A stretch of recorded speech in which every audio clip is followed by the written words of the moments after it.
জনগণ তাদেরকে প্রত্যাখ্যান করেছে।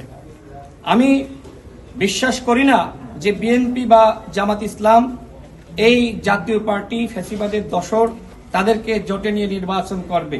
মূলত জাতীয় পার্টি এখন আলোচনায় থাকার জন্য এই ধরনের বক্তব্য প্রদান করছে। আমার মনে হয় আপনাদের সাংবাদিক ভাইদের উচিত এই জাতীয় পার্টি ফ্যাসিবাদের দোসর 14 দল যারা অপরাধ করেছে তাদের যে কোনো কার্যক্রম, সমাবেশ, মিছিল, মিটিং সে বিষয়ে আসলে সংবাদ প্রচার করা। আমি মনে করি যে এই মুহূর্তে আপনাদের সাংবাদিক ভাইদের কাছে আমার অনুরোধ, এদেরকে আপনারাও নিষিদ্ধ করুন, এদেরকে আপনারাও বয়কট করুন।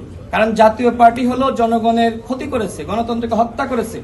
জাতীয় পার্টি আওয়ামী লীগের অপরাধের বৈধতা দিয়েছে। আপনারা সাংবাদিক ভাইরা কথা বলতে পারেন না, লিখতে পারেন না, অনেক কিছু প্রচার করতে পারেননি আওয়ামী লীগের কারণে, এবং আওয়ামী লীগের এই অপরাধের সহযোগিতা করেছে জাতীয় পার্টি। সুতরাং আমি সাংবাদিক ভাইদের প্রতি অনুরোধ জানাবো, আমরা যে ফ্যাসিবাদের বিরুদ্ধে অবস্থান নিয়েছি, যে আন্দোলন সংগ্রাম করছি, এই আন্দোলন সংগ্রামে আপনাদের পূর্ণ সহযোগিতা আমরা প্রত্যাশা করছি।